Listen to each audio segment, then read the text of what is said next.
जली जाए पाड़िए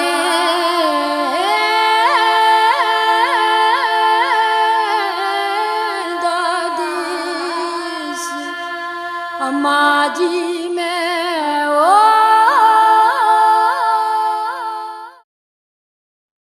नमस्कार। मैं अपने YouTube चैनल जम्मू फाइल्स और जिसका दूसरा नाम है गल जम्मू दी, उसमें आपका स्वागत करता हूं और चाहूँगा कि आप इसको सब्सक्राइब करें। विषय यह है कि जम्मू कश्मीर सरकार ने यहाँ के LG साहब को, मनोज सिन्हा साहब को एक रिकमेंडेशन भेजी है। उस रिकमेंडेशन में ये कहा गया है कि जो EWS कैटेगरी होती है नौकरियों के लिए और प्रोफेशनल कॉलेज में एडमिशन के लिए, उसको कर्टेल करके और 10% की बजाय 3% पर लाया जाए। मैं दर्शकों को बताना चाहता हूं कि भारत के संविधान की 103वीं जो तरमीम हुई है, अमेंडमेंट हुई है, उसके तहत इसको लाया गया और इसमें 10% उन बच्चों के लिए, उन कैंडिडेट्स के लिए रखा गया जो किसी कैटेगरी में नहीं आते हैं, और जनरल कैटेगरी के जो 50% है उसमें से 10% गरीब लोगों के लिए रखा गया। गरीब के लिए जो क्राइटेरिया रखा गया, जिनकी सालाना आमदनी 8 लाख से ऊपर नहीं है, जिनके पास मकान जो है वो म्युनिसिपल एरिया के बाहर 200 गज के अंदर और म्युनिसिपल एरिया के अंदर 100 गज के अंदर हो, जिनकी एग्रीकल्चर लैंड 5 बीघा से ज्यादा ना हो, तो इस कैटेगरी में, छोटे मकानों की कैटेगरी में जम्मू ज्यादा आता है। जम्मू वालों के मकान छोटे छोटे हैं, झोंपड़ियां हैं, लेकिन कश्मीरी मकान बड़े बड़े हैं। और ऐसा हो रहा था कि इस कैटेगरी में अभी तक जो बच्चे, जो कैंडिडेट सेलेक्ट होते थे वो जम्मू से ज्यादा होते थे। जम्मू का मतलब जम्मू प्रॉमिस से ज्यादा सेलेक्ट होते थे। जो पहले प्रॉमिस हमारा होता था, जिसको जम्मू डिवीजन कहा जाता था, वहां के बच्चों को मौका मिलता था। तो उसको कटेल करके 10% की बजाय 3%। मैं नहीं समझता हूँ कि कानूनी तौर पर ये ऐसा कर सकते हैं, ना LG साहब कर सकते हैं ना, क्योंकि ये कॉन्स्टिट्यूशन ऑफ इंडिया की अमेंडमेंट है और इसको 2022 में सुप्रीम कोर्ट ने बहुत से मुकदमों में इसको एंडोर्स किया है। देश भर में ये 10% reservation for EWS, economically weaker section के लिए रिजर्व है। तो ये पंगा यहाँ ले रहे हैं। दूसरा, इन्होंने जो 10% एक और कैटेगरी थी, रेजिडेंट ऑफ बैकवर्ड एरिया, उसमें कश्मीर के लोग ज्यादा आते थे। वो कौन डिक्लेयर करता था? जो उस समय के MLA होते थे, अपनी अपनी कॉन्स्टिट्यूंसी में, कश्मीर वादी में जितना चाहे उतने गांव जो है वो बैकवर्ड एरिया डिक्लेयर कर देते थे। तो 66 में से शुरू में जो गांव डिक्लेयर हुए बैकवर्ड एरिया, 66 में से 45 कश्मीर वैली में थे, 24 जम्मू में से थे।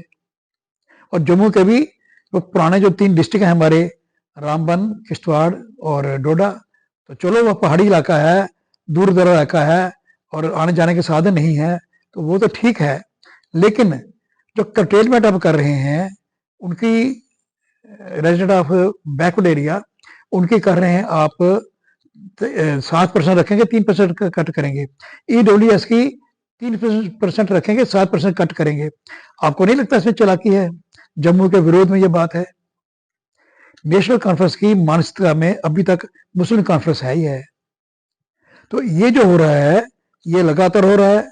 मैं ये चाहूंगा, मैं ये निवेदन करूंगा, मैं ये अपील करूंगा LG साहब को कि इसको सैंक्शन ना दें। जो मिस्टर राहुला है, MP नेशनल कॉन्फ्रेंस के श्रीनगर से, उन्होंने आर्म ट्विस्टिंग की है हमारे चीफ मिनिस्टर उमर अब्दुल्ला की। ये उनके पार्टी का अंदर का मामला है, मैं ज्यादा बोलना नहीं चाहूंगा, लेकिन 3-4 बातें जो वो जो उजागर कर रहे हैं राहुला, उसमें ये है कि आर्टिकल 370 को वापस लाया जाए, 35A को वापस लाया जाए, जो उमर अब्दुल्ला के बस का रोग नहीं है।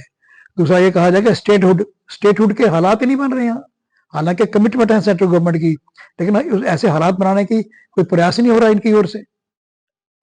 तो वो दोनों बातें फिलहाल हो नहीं पाएंगी, खास करके स्टेटहुड तो हो ही नहीं पाएगी, 370 तो वापस आ ही नहीं सकती।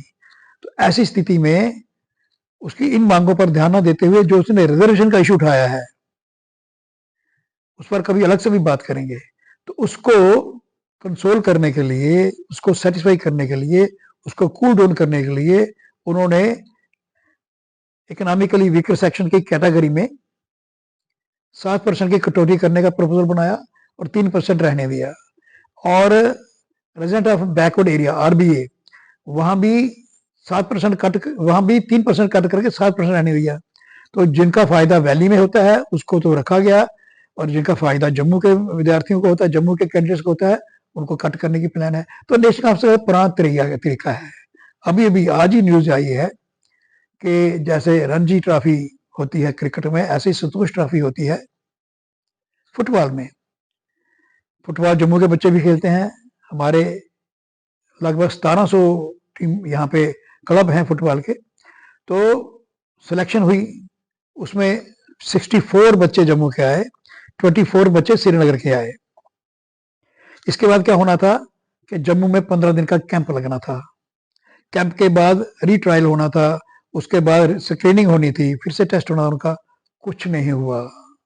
जम्मू के जो बच्चे फुटबॉल खेल रहे थे, उनकी आंख में धूल झोंक के तो कश्मीर के बच्चों को, 22 बच्चों को लाया गया, गाड़ी में बिठा के बाहर से ही भेज दिया गया। जब वो चले गए उसके बाद जम्मू वालों को पता लगा। ये चालाकी हर जगह होती है। हैंडलूम हैंडीक्राफ्ट के जो हमारे वीवर्स हैं उनके साथ भी होती है। तो ये लगातार चालाकियां हो रही हैं। जो जम्मू के हमारे एमएलए हैं मैं उन पर बड़ा भरोसा है, बड़े जागरूक हैं, ट्रेंड हैं और तपे हुए हैं। कश्मीर के हुक्मरानों की जो ज्यादती जम्मू के साथ होती है उनको सारा पता है। उनको मैं चाहूंगा कि ये विषय उठाएं, एलजी साहब के साथ भी उठाएं। और अपनी ओर से मैं एलजी साहब से निवेदन करना चाहूंगा कि ये जो प्रपोजल गया है कैबिनेट का, इसको स्टेट वे रिजेक्ट करें। इसमें चालाकी है, इसमें बदमाशी है, इसमें भेदभाव करने का एक प्लान है। धन्यवाद।